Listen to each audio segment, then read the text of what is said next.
Welcome back, dear viewers. With the news and misinformation spreading faster than ever, trusted sources are more important than ever.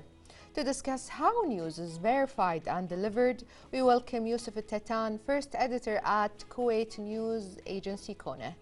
Mr. Yousef, welcome to Good Morning Kuwait. Good morning, Shamaya. Thank you for hosting me. Thank you. So basically, Yousef, news platforms and audience habits have changed dramatically. Yet KUNA has remained a primary source of news in Kuwait. What has allowed it to not only to maintain public trust, but to strengthen it year after year? Of course. We're talking about the prevalence of the social media right now and the quick information that we get from it.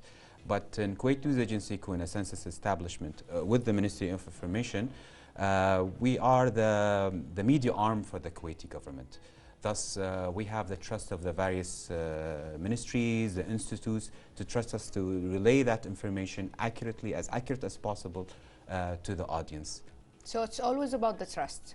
Yes, ma'am. Yes, ma'am. It's a primary, let's say, reason to continue and keep up with the people, as long as there is, let's say, TV channels, radio channels, and social media channels. Of course, of course. And those ministries do trust us with that information. So sometimes we go back and contact them if they give us a press release, for example.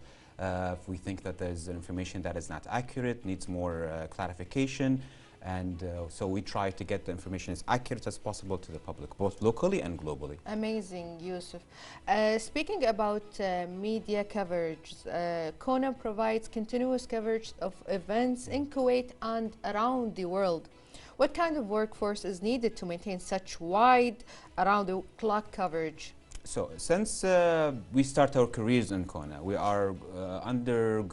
undergo a vigorous training in various media subjects.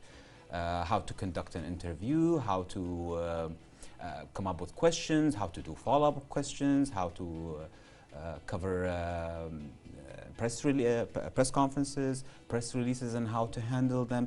And that training is continuous throughout all our careers, photography, videography, and that goes the same to our correspondents abroad. So they go through multiple interviews before being selected, of course after having the enough experience. Those interviews say to ensure that their skills are up to par, so they can do their responsibilities and send them back home adequately on time. It's amazing, Yousef, how did you get the chance to learn many things, not only specific thing, in creating a news or a story, let's say? That's very true, and this is what intrigued me of being a reporter or a field worker. I began in KUNA as in the English editorial desk, but after a couple of months, I saw my colleagues go on the field, meet people, do different events, and I found that to be intriguing for myself individually, where I could learn, let's say, from an art event or from a political view or a financial event, sports, all types of fields, and that gives you more information to your character, exactly, where you can grow. Experience, of course. Yes, ma'am. Yes, ma'am. And when it comes to KUNA, people are familiar with the English language, but sorry, I mean the Arabic language. Sure. But there is an English department. It's a great thing that we are keeping up or following up with both languages. And we have French as well. Amazing. Yeah, yeah. It's a new information for me.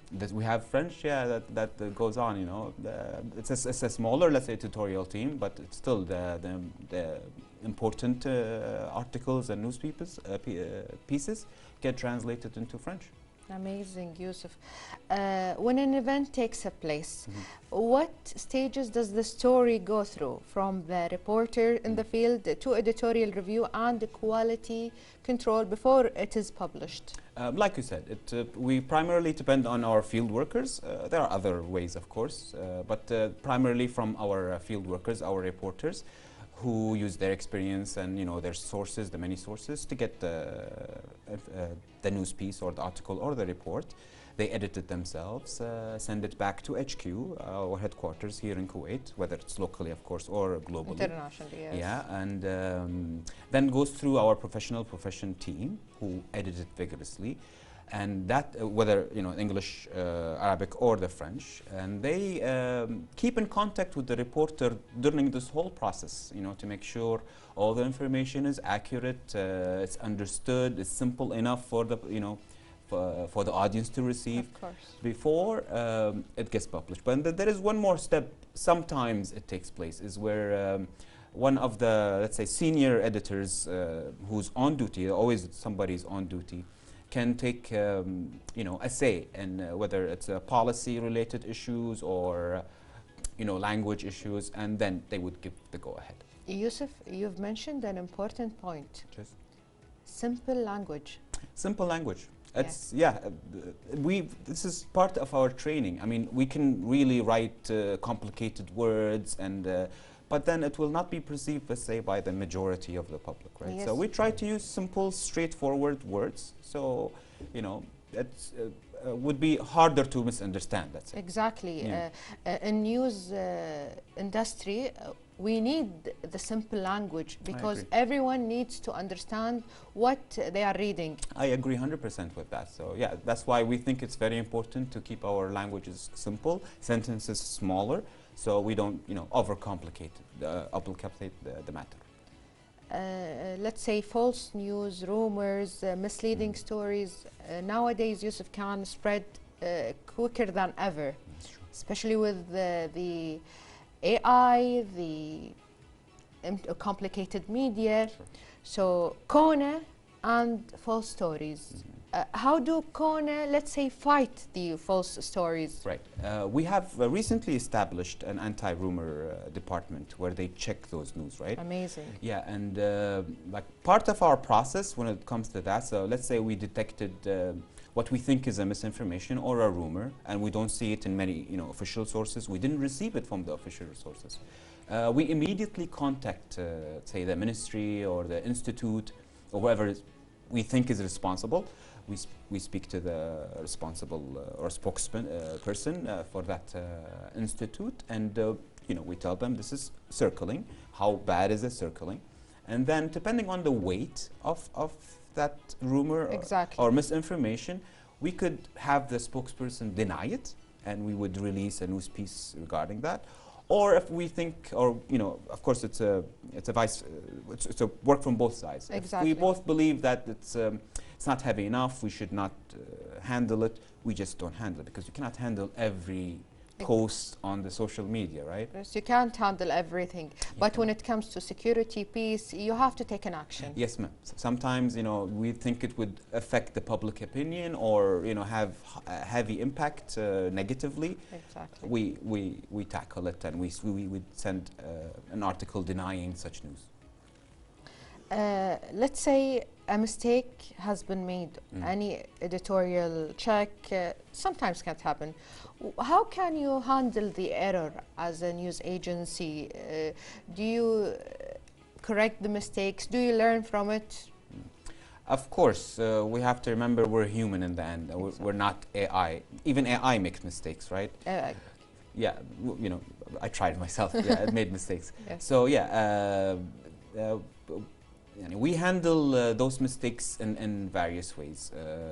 If it's a small, let's say, a spelling error or a grammar error, we correct it and let's say move on. But if it's, say, misinformation or the information is not accurate, a number is not accurate, we would have to republish or re-release that article stating that it has been edited and corrected. Okay, and that way I think we are an open book to the public where we, let's say, admit that mistake, and we are willing to fix it, to have the information as accurate as possible reach the audience. And that's what maintains the trust. Being open with the public, yes. It's an important point for the news agency, because we don't need a shield for us to not read what the agency trying to deliver. It's true.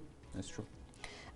Speaking about AI, you're absolutely right that AI can make mistakes, and huge mistakes. That's true. So from my own point of view, we should warn people that don't depend on AI, on your information, on everything, because it's a machine eventually. That's true. And sometimes they say it thinks on its own in a way, so it could really give false information where, you know, it doesn't really care about, you know, what do you think is right or not. It just goes ahead and says it. So if you ever use it, I'm not saying do not use it, because it is the future, right? Use it wisely, Use properly. it wisely, double check, triple check. Exactly. If you're using for whatever it is. Definitely, Yousef. Today, Yousef, people are receiving news from countless sources and websites, social media accounts. Why is choosing the original and reliable source so important before delivering a story? Of course, I find it to be important. Right now, with the social media, again to that subject, individuals can, you know, almost act like journalists or reporters themselves, right? So the amount of misinformation and the accuracy the amount of inaccuracy have increased, and the misinformation have increased as well. So, and sometimes they are blinded by, let's say, some angles that are very important. So some people can take that and make really big decisions for their lives, like career decisions, financial decisions.